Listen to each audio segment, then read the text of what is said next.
रंगवा लगाइब गोरी दोनों गाल मिस के।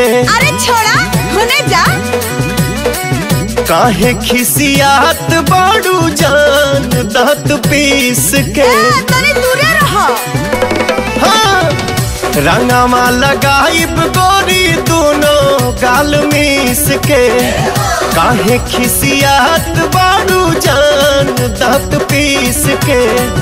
रंग दे हबरानी तोहार गतर गतर। डाला जानी रंग राजा। काहे? डाला जानी रंग राजा लागेला पाला उठे दहिया में लहर हो। डाला जानी रंग राजा लागेला पाला उठे दहिया में लहर।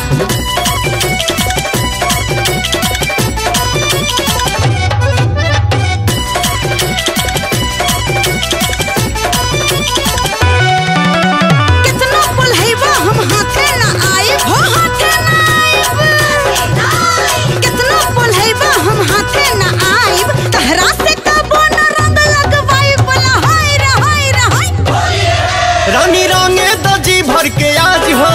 हंसो फागुन में बनल मिजाज हो। रंग लगवाइब बाकी माना कहाना बा। ठीक से लगई हो सुनो ए हो सजनवा। दूर काहे भागेलू होता न सबर। डाला जानी रंग राजा। हाँ डाला जानी रंग राजा लागेला पाला उठे दहिया में लहर हो। डाला जानी रंग राजा लागेला पाला उठे दहिया में लहर।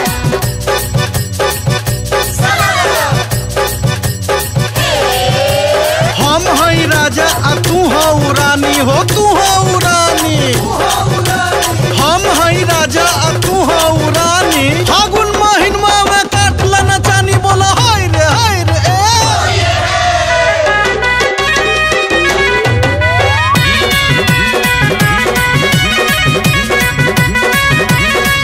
ऐसे मुहवा फुलाई बुझे धानी।